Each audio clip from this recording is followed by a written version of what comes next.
Paul, welcome. Thank you. Just make sure everybody can see my screen. It looks good. John, everybody, can we see that? Yes, looks good. Perfect. Thank you. Welcome, everybody. I see some names that I know on that list, and welcome back. A little about me. I've been 28 years in education, Catholic, public, private. I used to be the director of technology for the Archdiocese of Philadelphia. I go around the country speaking to students, teachers, catechists, and parents about social media, technology, virtual classrooms, and things like that. I've been married 25 years, 3 children. So they challenge me every day with my social media. And there's my information down there if you want me to do presentations or need to contact me, anything. That's my cell phone, and that's my email address. But I always use the hashtag Creating Saints Online, because if you think about what we're doing, we've basically have a new wave of saints coming. I know some of us know about Blessed Carlo Acutis, who is in the way of becoming a saint right now. And we know he has used technology in an unbelievable way that the church is rewarding him to be a saint. And it's an amazing story that I always use with the youth of today to really look at a modern day saint in the making. And he has an amazing story. And we know he's going to be the patron saint of internet programming, social media, and things like that. But it's another way to get connected with modern day saints, creating saints online, using technology in a positive way. Because today's students hear about technology, and sometimes it's only the negative, what they do wrong, what happened on it, instead of how to use it in a positive digital Catholic way. And Carlo is a great example of how that can happen. But for today, we're going to talk about what we're doing. And we have many options because of COVID, the remote, the blended, the hybrid. Now, some of us are back to brick and mortar, and some of us are still in blended, or some of us still in virtual. Some of us have a ton of different models right now, and we don't know what to do right now. Some of us have a good path. Some of us are just trying to see what sticks, and some of us are lost. We're also talking about the good and bad use of technology.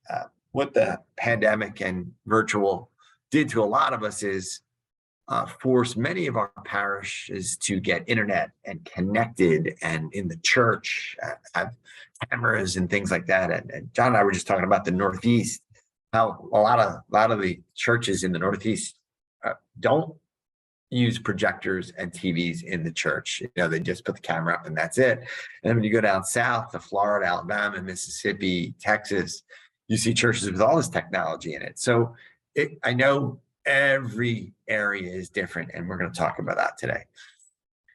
Talk about not what we did in the classroom,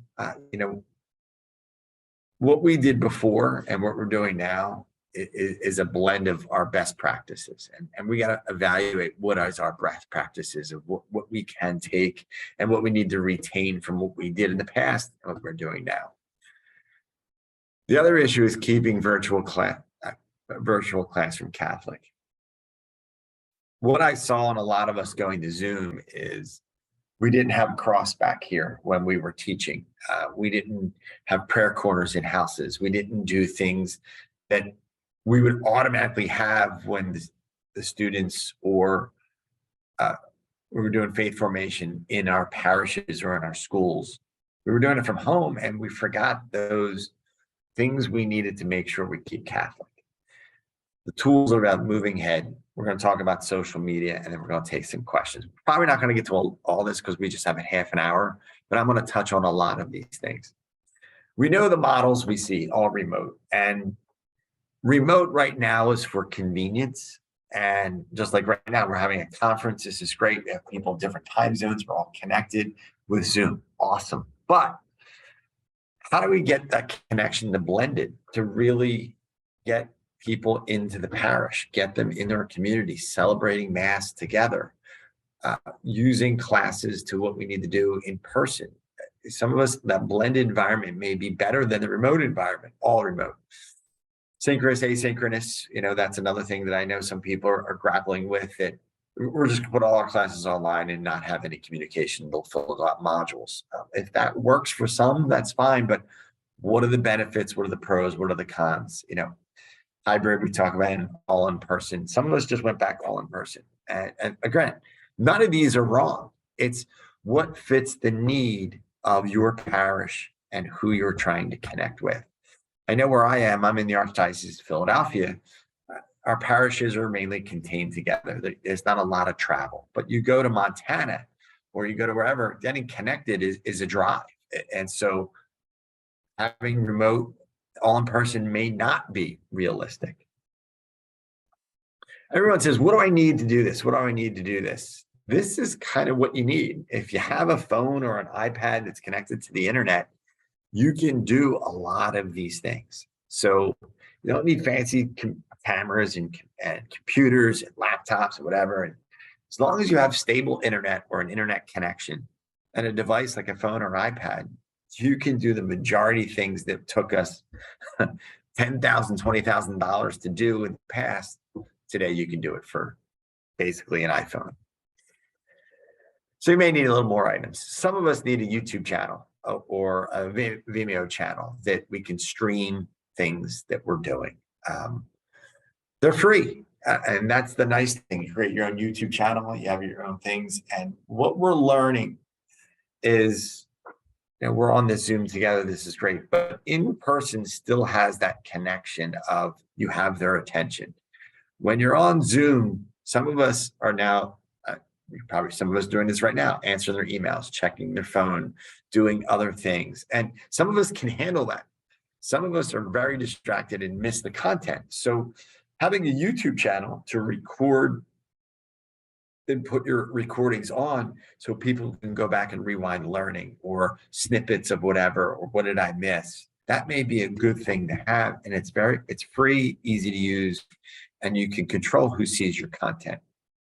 Some of us like to go live streaming. I know when we did Stations of the Cross and things like that, we streamed it so the community could see it, with connecting the parish to the school. If you have a school, the faith formation classes, see how the school was doing Stations of the Cross. It was an amazing thing that they can all, stream and see live, but we also had that recording back on the YouTube channel. Going live takes a talent. You just can't go live and fumble through it. You have to plan and see what happens. Maybe have a Google site or Google Meet, social media, things like that. What you're comfortable with, not just diving into everything and saying, here it is. Don't overthink it. I just talked about the virtual Stations of the Cross, rosary, daily prayer. When you're doing a video or something like this in Zoom, and if it's a snippet, it's whatever, keep it simple. Keep exactly what you used to do, but do it online. But remember to connect with the people online, not just the people in person, if you're doing that hybrid mode. I always like, when I do something like this, to give a moment to ask questions for live people and our audience on Zoom, so no one feels that they're just watching a TV and not be able to connect and things like that. Daily Rosary was incredible for students, because for Catechesis also, it was just I'm praying the Rosary today at 10 o'clock every day. Join me on a Zoom or my live, where even if you do it live, where you're not getting the input, they feel connected to that parish, and they feel connected to that rosary that you're doing. They're not just watching a video. They know they're present with you. They couldn't be there, but they're in the church. They're in parish hall. They're in that classroom. Daily prayer is another thing. I know some people aren't on TikTok or Instagram or whatever, but going live on those things, those medias, depending on who you're connecting with, you'd be amazed how many people connect with you using these things, or just doing it, streaming it on your YouTube channel. We know distance education delivery detaches academic skills, but in the process, we have to get connected more. I know some of us aren't comfortable with this environment. Me, I'm an in-person presenter. I love presenting in person, but I know the value of presenting virtually because people can't attend, people missed it. So if you do a live event, that's great. Stream it, everybody can see it, that's fine. But sometimes when you do a virtual event, you want to just do all virtual so your attention goes to the virtual participants. And you can do both, but it's a time thing. Everybody wants to be connected. And I go back to that creating saints online. It's amazing when I just do a live somewhere, how many random people just attend because they got that notification on their phone. Sometimes we schedule these Zooms and stuff and no one shows up. And you're like, what happened? You know, but 7 o'clock at night on the East Coast, 8 o'clock, 10 o'clock at night on the East Coast, 7 o'clock on the West Coast, I do a live. All of a sudden on Instagram or Snap or Instagram or TikTok, all of a sudden I got more people than I thought I would because they got the notification on the device that Paul's live right now and they're available. And it's like, okay, I'll just stream it on here and watch it. It's amazing those little things you'll get, and don't overthink it. 5, 10 minutes, 20 minutes, done. I want you to all think about this for a moment, especially students and who you're doing faith formation for. Where do our students get information about our faith? What are the influences in our life today? It's amazing if you think about who influenced you. I always wanted to be an educator, and my first grade teacher and a couple high school teachers, I can name immediately who influenced me. My parents, my grandparents, stuff like that. Where do our students today, and anyone we're doing for faith formation for, where do they get information about their faith? Hopefully our programs, hopefully family, hopefully school, hopefully whatever. But who's influencing them today? Here's an average 13-year-old. Instagram, they're following 483 people. Snapchat's 100 snaps a day. Fortnite, Roblox, which are games, 4 hours a day. This is a 13-year-old. Look at all the influence they have. Now, most of us on this Zoom are of age where none of this existed. We didn't have this. Our games and TVs were one way. This is all two-way communication, instantaneous communication.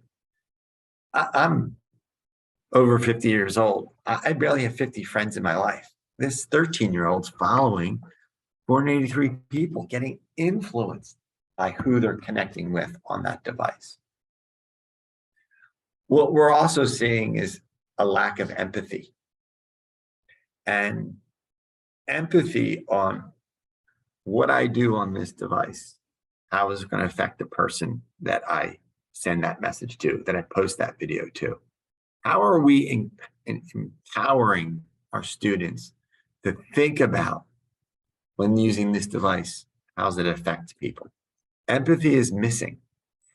And I use this theme with all classes that I teach in the Catechesis program, school programs, the faith, family, friends, and future. It's a very simple 4 F's to live by, especially on technology.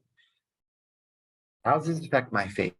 When I do something on technology, at the end of the day, I still have to answer to God. And God, I have to answer to what I do and what I view and what I do on this device. Do people understand that? Your family, your faith family, your family of last name, how are you affecting it using this device? Your friends, that empathy piece, and then your future. A lot of our younger formation students forget that future piece on this device, that what they do today can affect their future. Now, I don't want you to follow any of these people, but what these people are influencers online. The number next to it is the number of subscribers these influencers have. Some of you may see some of them, some of they follow some of these, some of you may not know any of these. Double these numbers, that's how many views these people get in a day. Some of it's anti-Catholic material, but yet people, youth, are following them in droves, listening to what these influencers are saying. And some of it is anti-Catholic. How do we balance this with influencers that can give a Catholic spin, a Catholic message on social media? Now, some of us know this, Catholic Jacks, Bishop Barron, Francis, the last one, Pope Francis, are on Instagram. Pope Francis has 9 million followers on Instagram. He has a YouTube page. He has an app, Click to Pray. He's on Facebook. He's on Twitter, YouTube channel. Okay, Bishop Barron. Some of us know Bishop Barron. Father Mike. There are a lot of influencers online. But in our faith formation classes, in our parish programs, do we give students, faith formation candidates, people to follow, to get influenced by? So when they are scrolling, they see something Catholic on this device. So when we talk about blended and virtual classrooms, you can still do traditional classrooms, but you need to insert how they can get their content virtual. Who are they following to make sure they see something Catholic on their device? Because they can take all the classes they want, all the hybrid, everything. But if they're not getting connected by this device today, by something, we're missing a whole formation generation. It's amazing that you pick up someone's device. Ask your class when you're teaching, does anybody have any Catholic apps on their device? Does anybody follow anybody that has to do with the Catholic faith? And they're going to say, you may get a hand. Oh, I have the Bible. Oh, yeah, I have Halo. Or, you may get one or two. That's it. When you say Bishop Barron or Father Mike or a couple others, yeah. How many follow the Pope? It's crickets. And it's amazing how much content is out there, but we don't curate that. We don't disseminate that information.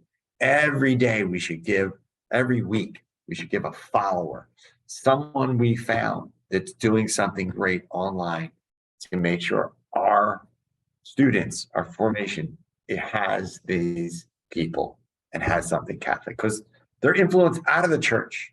And a lot of them are getting influenced out of the church by this device.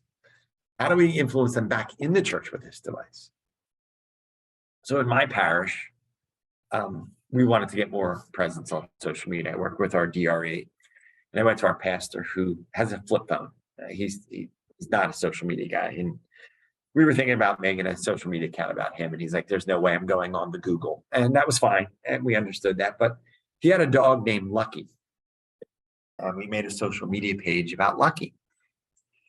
It was on Instagram, it was on TikTok, it was on Snapchat. Very simple. We connected them together, and that's fine. And all the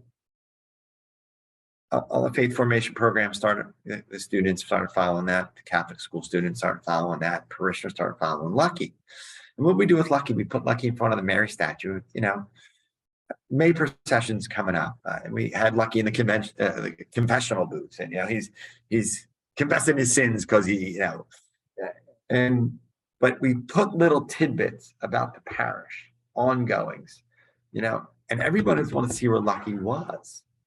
And then all of a sudden, parishioners started following Lucky. People outside of the parish started following Lucky. It was such a great connection that people wanted to follow our parish. We had more followers with Lucky than we did the Facebook page of the parish, because it was little bits of every week we posted something. And it's something simple. Sometimes it was serious. Sometimes it was funny. But it was amazing that it just exploded into this viral thing. We got to keep it simple. Some of us don't know any of these apps. And some of these apps are bad. Some of these apps are good. I just wanted to show everybody these apps so you at least know what's out there. This second row is the social media row: Instagram, Snapchat, TikTok, Be Real, Twitter and Facebook. Twitter and Facebook's going to be for your older crowds. The Instagram, Snapchat, TikTok, and Be Real is your younger crowds. And what you're going to use depending on what your ministry is. So you got to do surveys. You have to get connected. You have to do these conversations. The top row here is really games. Then you have Netflix, FaceTime, and WhatsApp or texting apps. There's the bottom row. There's your YouTube, your Pinterest. I have ways. Google Drive is awesome to share and forms. Very easy and it's free. Sign up for a Gmail account. Make some forms. You can just do things more efficiently using a lot of these things. This middle row, this third row, you stay away from this row. Discord is the last one, Omegle, Twitch. These are all apps that are concerning to people. Kick, YOLO. If you see them with students, you really want to make sure you're off them. The other thing I want to talk about is ChatGPT.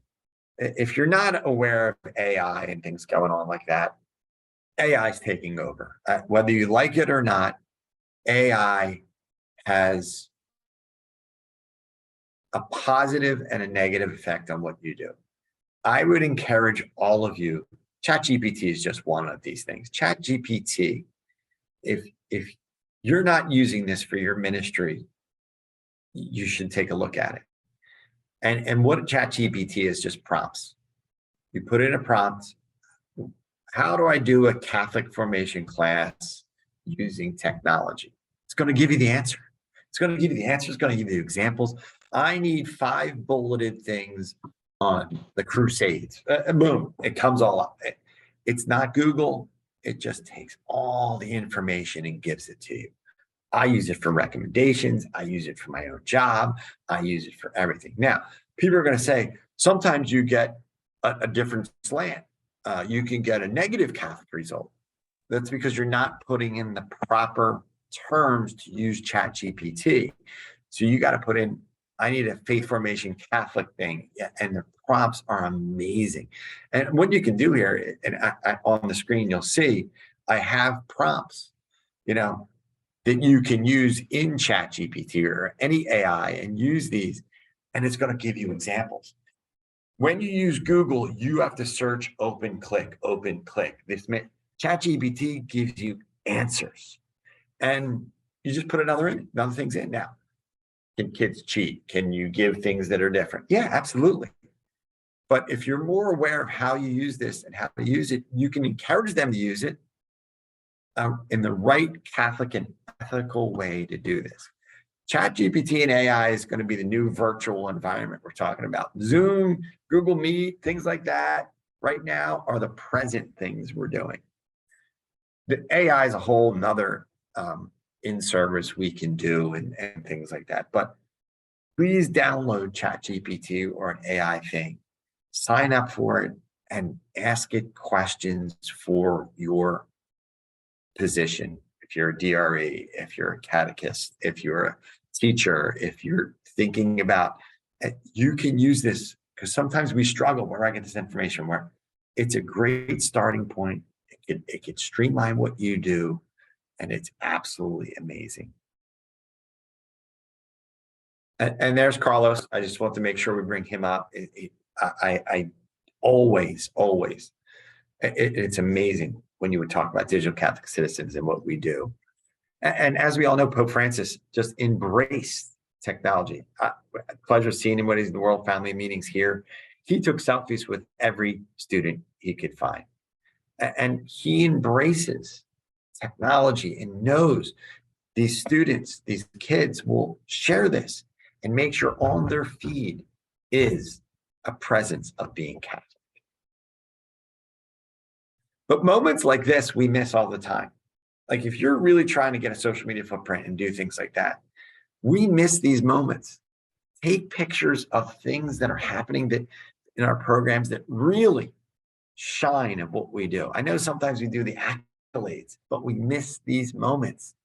This is all part of that blended virtual mindset we need to get in. Sometimes we just think of classes instead of, I need to be in this for that virtual presence online.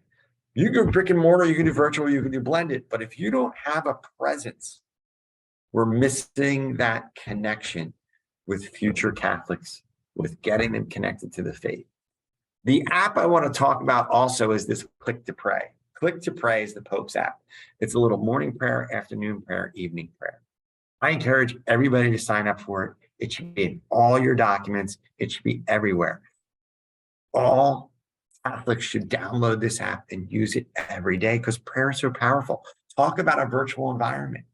Instead of our children today trying to use an outlet of social media, they see an app that's Catholic and they can pray and remember that this virtual environment reminded me I have prayer. Prayer is so powerful. And then they remember that God is present. It's an amazing thing we can do. It's just we sometimes overthink it. I think we have to do all the bells and whistles. But sometimes working in a brick and mortar environment still is a great thing. Having more virtual things that students, catechists, and our faith formation classes have, the better footprint we have in that digital world. I'm going to stop sharing now because it is 1:30. I know we're holding to a time. And there's John's back. And you might expect we have some questions. Of course we do. Can we spend a little time with Chat GPT? Yep. And so I'll ask kind of a global question and then a couple of specifics. How do you recommend people access or set up an account on Chat GPT? It's very easy, and I actually can show you right now how to do that. Let me see if I can get into mine right now. And I will share my screen right now.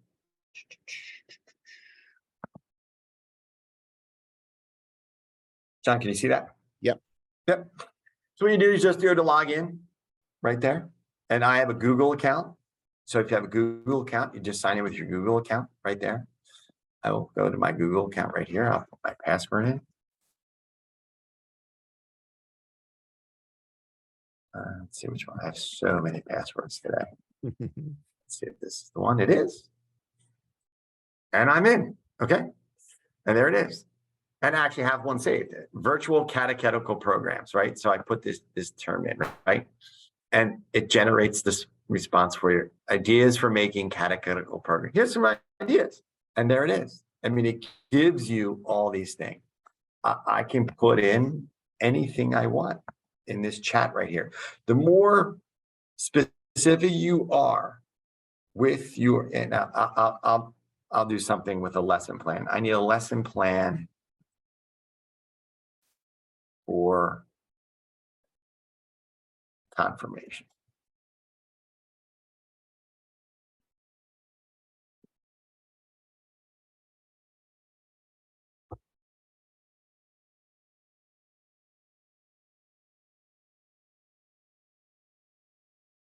There it is. Look how fast it's giving me that. Now, you can edit this, you can do this, you can use this as a jumping off point. It's just going to keep going. And that's just a simple one. I just put in, confirmation. There it is. I mean, it is absolutely amazing what it can generate if used correctly. And that's all it is. So a common question is, where's it pulling this from? Pulling it from. So AI is amazing. It's so think of Google. It's just taking the most curated information it can find on the internet everywhere. It's like our mind. It's processing everything that comes in here. And then when you start talking, it's giving you what you think is the most accurate information. So could it be false? Could it be, could you? Yes, all that's true. But it's working like your mind. It's saying, I need this. Let me think about that. Here's what I'm giving you. So it's all the information. Boom, there it is. So then the discernment piece, what's truly Catholic or what's truly student-centered or appropriate, and what's just nonsense or inappropriate or from another tradition which we don't want to use. Correct. Like, and again, I could put in from a Jewish standpoint, what does this mean? I could put in from a liberal, conservative, atheist. Like the more specific, but the more general you are, the more you're going to get that skewed environment on what's the last person that did AI? What are the most hits on AI? So it's going to think differently. But if you tell it go this way, it's going to go this way. And that's why the prompts are so important, to be more specific and direct rather than general. So be as precise as you possibly can. Asking the most specific question helps kind of limit the funnel of what you're going to get. Correct. Okay. Yep. So we got a lot of questions around this. So this is great because this is so hot, meaning right. It's just popping. So I'm going to ask you a bunch of these. Some of them are kind of shorter ones. Okay. You can access the ChatGPT from phones, either Android or iPhone, computer, tablets. There's an app you can download, ChatGPT app, or you can just go to their site, which is just Google ChatGPT and it'll come right up. Okay. So can you please ChatGPT, what Catholic sources currently use this? So anything online. So from the Vatican to everything, but there are bogus sources that it is using. I mean, that's with anything with ChatGPT. It's like, think about it again with the brain. What you feed it is what's going to retain. It can't ascertain, the more information it gets from positive things, the more reliable it's going to be. So the more specific, again, going back to those prompts, the more specific that prompt, the more it's going to take it from realistic and genuine sources rather than fake sources or anti-sources. And that's how it disseminates that information back to you. Using this with a group of let's say older children, teenagers, some suggestions. So what I like doing, so if they have a project on a saint or something like that, or something that they're going to cheat on, they're just going to go home. And again, it's how you assess now and things like that are going to determine if they just go to ChatGPT and get it for you or they don't. What I've done in some things is all right, go home and research this. And I find that most of them use ChatGPT. And then I make them do presentations in class. Now rewrite that on your own. Some of them can't do that. But for special education, where they can't process, they can process all your information, but they can't write. They can't form it in, I'll go back to my school, APA style or, things like that. And they just can't do it. And they put it in ChatGPT and it gives them what they're thinking and they can read it that way. It's amazing what they can produce. So it depends how you want to present that material, how you use that material. Like if you put my name in there, nothing's going to come out. It's got to be specific things. But that curating for your own stuff is awesome. For students right now, it's all over the place because they're using it as a resource and sometimes as a cheating thing. But some of them are using it for legitimate things. I watched my daughter the other day struggle with math. And she put it in ChatGPT and explained it to her. She goes, Dad, I got it because it gave me the examples. And now I understand that. So she used it for learning instead of cheating. And there's that, we all hear the cheating piece, but we're not using it for our own resource. Someone asked, is the content tailored to the specific person whose account is asking? For example, will a Catholic theologian and an average Catholic catechist get the same lesson plan or one that fits their profile? You can put the same thing in 10 times. You're going to get different responses. Okay.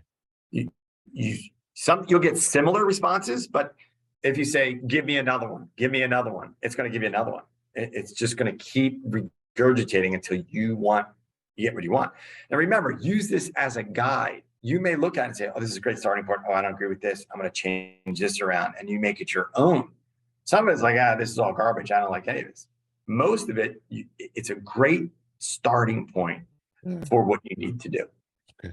So if you're developing something or designing something or research, 100%. start here and then go from here. So kind of narrows the field a bit. Right. And it may save you a ton of time. Yeah. Like you may spend 3 hours and this took you 5 minutes. And now you're spending 1 hour on revisiting and revising and making it your own. So someone asked, is the information on Chat GPT only up to 2021? Or is it No, current? current? Okay. Yeah. Let's see. If you're using Chat GPT with a class, do you test ahead of time so no surprises when using it in class? Yeah, I mean it's getting better. ChatGPT 5 is coming out. There's ChatGPT is just one of many. Like there's an AI thing called Tome, Tome. It creates your own PowerPoint presentations. You say, I'll use Crusades again. I need a PowerPoint on Crusades. Boom, gives you everything, pictures, and then you edit it, and it's done. You don't have to do it on your own. It's amazing. That's just another AI thing. We use it in the class. Sometimes it'll be busy, and you can say there's too many people on ChatGPT. It'll lock you out. It'll say you got to wait. And they've gotten a lot better on opening up and having more bandwidth and more users using it. But there's other sites you can use. Yeah. Okay. This is terrific. And we probably would have been talking about this 3 or 4 months ago. No, not at all. Yeah. Let's see. Oh, somebody had a problem. I tried to log on using my Google account and my account was flagged for abuse. Oh, that's weird. Yeah. No. Uh, I try again. Try again or set up a new Google account. Or use another browser. Use another browser and see what happens. Okay, that's great. As you're looking ahead, what are 2 or 3 things that using all this new technology, these blended approaches, virtual approaches, what are 2 or 3 things that would be the most fruitful for people to begin to integrate over the next 6 months, next year, in terms of faith formation programs, children, teens, adults? If they're going to invest some time and effort, where should they invest it? I do think we should invest more on the influencers, the having something Catholic on devices that we can give to follow. Be it your in Philadelphia, we're very lucky to have Archbishop Perez, who has got a great presence online. He's all over social media and following and modeling that and it doesn't have to be catechists do it, but we need to have a list of who to follow and always refer back to that, because that's the discussion that's going to happen in our, and I'll go back to Bishop Aaron, Father Mike, and things like that. And sometimes that content's not for kids and it's for adults and things. But anybody watch that video? Yeah, it's almost like the TV shows of our time. When you would go to a party or whatever. Hey, did you watch that Seinfeld episode? And everyone's laughing about it. Now it's, hey, did you see Father Barron's episode? Did you see the Pope online? Did you see? Making those connections so people go and research that and follow, I think is very important, because what we do in faith formation class is absolutely paramount. But they're getting more content at home and resources at home and connected outside because of this, that if we don't have a presence here, we're not connecting our formation to their life. Mhm. And John, you and I talked about in the beginning, this youth, that 5 minutes attention spans, they're lost after that. So if they're not seeing that moment, we're missing it. And then we need to find ways to integrate what I'll call the preferred influencers. In other words, people that we've vetted, because there's so many people out there and you just want to make sure you're vetting the right people. And you don't need a long list, but you need the right list. And then integrating that into our programming and into the things that we design, so that by using it, we're modeling where we want them to do. And especially I'm thinking with parents, how do we work with parents around the influencers piece? Yeah, even with the parents, it's amazing when I talk to parents, and I was just in North Arlington, New Jersey yesterday. They didn't know the Pope was online. They didn't know Click to Pray. They didn't know, because the parents are giving the kids the device. And if they're not saying download, Click to Play, follow these people, we lost. So the parental thing is huge to make sure when you give a device, when you have the apps that you want that you're Catholic, and that's so key today. One question was, copyright and Chat GPT. When you're using it, what sources do you cite? So there's no citing sources. It's pulling open information into this page. So Right. it's all not under copyright. But you can actually tell ChatGPT to cite sources. So if you want to find sources and you want to pull from things, it will give you the cited sources. But if you're asking this information, it's a conversation. So there's no copyright. But if you want cited copyrighted sources, you can ask it to. Please include cited sources. Boom, it'll give it to you. Okay. Let's see. Any other questions? People have a lot of things. Sorry, John. Huh? I knew this was going to fire up the questions here. Yeah. So the interactive game apps like Kahoot are great consolidation of learning activities. Comments about using those within a classroom or group setting or taking home. I use Kahoot all the time, and Kahoot is great because you will see kids at home do your Catholic Kahoots, and you can do it virtually too. I mean, that's the nice thing with Kahoot. Even in college, I have 2 kids in college. They still use Kahoot for, test prep and things like that. And they like that interactive piece that they do. And you can go on Kahoot and look up Catholic Kahoots and sacrament Kahoots and things like that. They're already pre-made, that are already in there, and you can just download them and use them because they share in that community. Great resource. I have a comment. In training ChatGPT, human reviewers preferred longer answers. Training data, this was a comment. It's essentially you get a variety of different sources, and sometimes that it's not the right sources that you want. Right. And how to sift and sort Yeah. that out. That you are going to get a variety of things that you've got to critically analyze, which is a whole nother skill set. Right. You can't just use it and give it. You still have to analyze. You have to use your brain now to say, this is what I want. Is this real? Verify it. Again, it's just pulling the information. And that's where users of ChatGPT, when you're cheating or doing something, whatever, they're giving you information. Well, you didn't read this. You didn't understand this. You need to know what you're looking for. What are some of the ways you've taught? I'll focus more on middle school and teenagers and high school to be kind of critical evaluators of information. So it's for me, it's that conversation piece.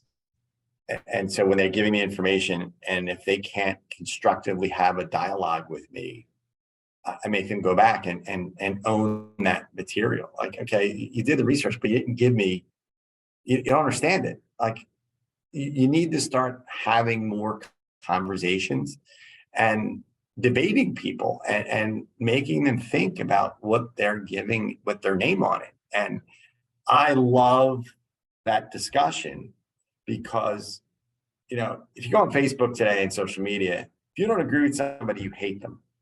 It's immediately, I hate you, or you're dead to me, instead of debating somebody and actually defending, but still respecting that person and having that conversation.